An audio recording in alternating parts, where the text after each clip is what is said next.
महादेव। आज मुझे जो है कि करीब 20-25 दिन हो गया है दिल्ली आए हुए। मैं हर मेट्रो स्टेशन पे जाती हूँ और मुझे जैसे मैं देखना चाहती हूँ कोई मिनिस्टर कोई वीआईपी मुझे दिख जाए मेट्रो पे चलते हुए। जैसा कि मोदी जी ने ऐलान किया था कि अब पेट्रोल बचाइए, तो सारे बीजेपी के मंत्री एकत्रित होकर इस बात को कहने लगे, पर मुझे कहीं कोई ऐसा नहीं दिखा जो कि मेट्रो पे या कोई पब्लिक ट्रांसपोर्ट पे मुझे दिखा हो। तो अब देखिए, कहने और सुनने की बातें अलग होती हैं। तो ये बात मुझे आज इसलिए चर्चा करने पड़े कि आज मोदी जी ने बोला है कि गर्मी में हमारे यहाँ रसोई से नई नई चीज़ें निकलती है, सत्तू, आम का पन्ना, मट्ठा और भी चीज़ें जो है। तो भाई ये तो बहुत पुरानी बात है, कुछ नई तो इसमें है नहीं बात जो है।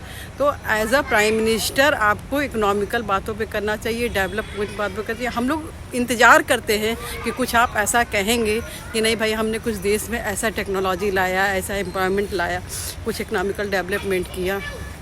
तो फिर वही हम लोग को फिर वही याद आ जाता है कि जैसे हमने थाली और ताली पीटी थी।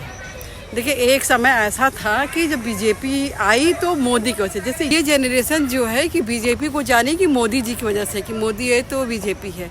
पर आज के समय में भाई अगर मोदी जी बचे हुए हैं तो बीजेपी की वजह से बचे हुए हैं।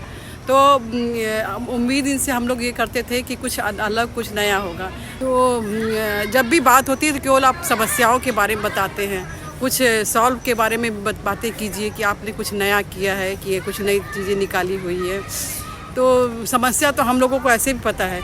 न्यूज़ देखिए तो दो ही चीज़ है, या तो बीजेपी की बात कुछ आएगी या तो पाकिस्तान में ही हुआ। जैसे लगता है कि पाकिस्तान का न्यूज़ चैनल देख रहे हैं। बस वो इसलिए दिलासा दिलाने के लिए होती है कि पाकिस्तान में इतनी स्थिति ख़राब है तो हम लोग अच्छी स्थितियों में हैं। तो निवेदन ये है कि कुछ टेक्नोलॉजी की बात, कुछ डेवलपमेंट की बात कीजिए। समस्याओं के बारे में, समस्या तो सब जानते हैं, समस्या को भाई सरकार को हम लोग इसीलिए बनाते ही हैं कि समस्या का समाधान चाहिए हमें।